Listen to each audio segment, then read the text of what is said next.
Ayton spoke to the media in LA earlier this week. The former #1 overall pick hopes to fill a major need for the purple and gold at that center position, which has him eager to team up with Luka and LeBron.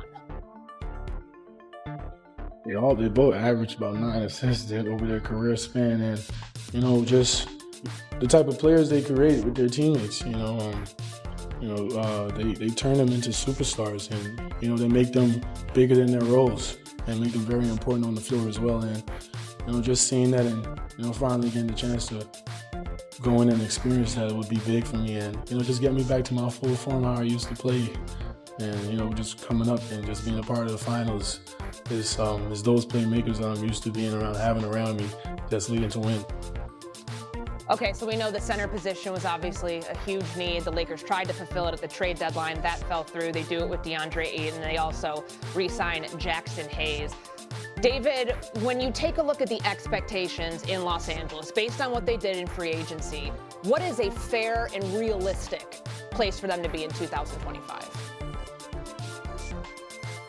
Honestly, the fair place is for them to be kind of where they were last year. I don't see this team leapfrogging back to where they were in terms of the standings, being in the top 4, having home court advantage in the first round. But I do see them having a similar first round exit this year than they had last year. There are just so many teams in the West I think are just quite frankly better than them. OKC, Houston, Denver, Minnesota. That's 4 already. I think the Clippers are better than them. I think they still have holes defensively. I think they still could use another big behind Ayton. I'm not sure if Hayes is necessarily that guy.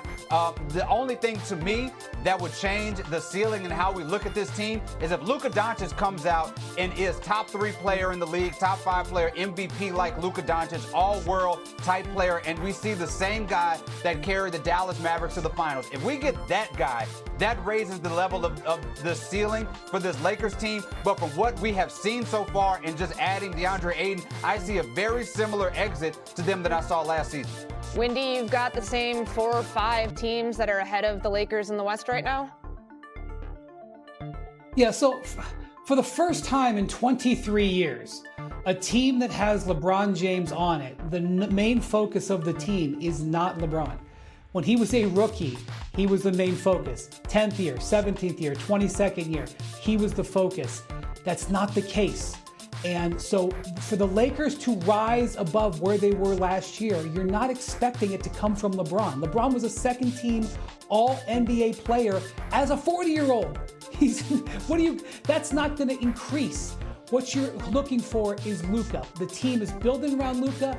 Its major offseason focus is not Ayton, it's not LeBron, it's not Jake LaRavia, it's getting Luka into a contract. And the focus for the 25-26 season is Luka. If he can be great, that's how they elevate. Now, we're going to get a sneak peek of this because coming up in August, Luka is playing for the Slovenian national team in the European Championships. This is regarded as the most intense basketball tournament in the world. He won it like 6 or so years ago. It's the greatest accomplishment of his basketball career, is leading little Slovenia to the Eurobasket Championship.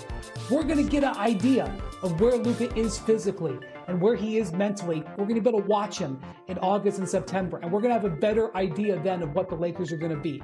I know what LeBron James is going to be.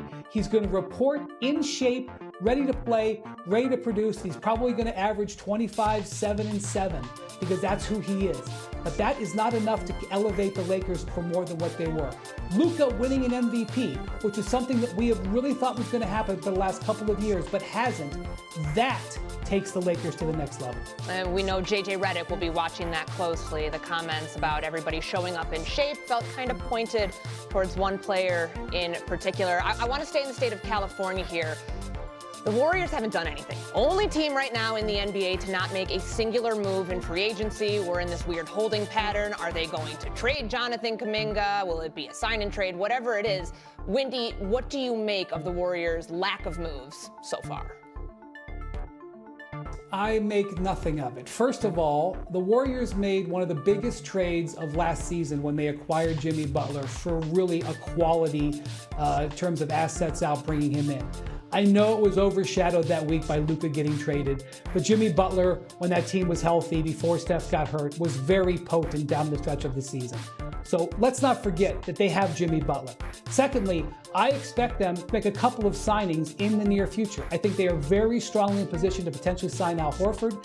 They're also in potentially a strong candidate to sign Anthony Melton, who would be adding depth to their wing. And they have the number one free agent really left on the market in restricted free agent Jonathan Kuminga. They're going to do something with him. They are either going to re-sign him or they're going to sign and trade him for something. So the Warriors are going to be doing things between now and when the season starts. Kuminga's situation may not resolve itself for a while, but they're going to benefit from that, either getting assets back for him or keeping him. Do not stress about the Warriors. They are a very strong team. They're in excellent position. They are certainly not the favorites to win anything, but they are going to be a potent team. Complaining that they haven't actually done anything yet is frankly shallow thinking. All right, we'll leave it here. Windy says, do not stress if you are a Warriors fan. Just sit tight. Brian Windhorst, it's time for a Windy Watch. What's going on in Phoenix? Well, this is some good news for the Suns. They are locking Devin Booker into a 2-year contract extension at about $145 million. That's right. It'll be the largest contract extension in average annual salary in NBA history, nudging out Shai Gilgeous-Alexander's that he signed last week. Now, I just want to point something out. This new contract is for starting 3 years from now. In 2029 and in 2030, $70 million will be somewhat routine for top players in the NBA, just to get you past your shock value. Yeah, it's good news for players in the NBA. What about Denver? What's going on with Jokic and the Nuggets? This did not get done. So Jokic was offered a 3-year contract extension by the Nuggets. He turned it down. This is not a stunner to the Nuggets. Their owner, Josh Kroenke, said a couple of weeks ago that they would offer it and he would expect him to turn it down. The reason he turned it down is because if he waits until next year, he can lock in an additional year and an additional $77 million. But it's never great news when your franchise player says no to an extension.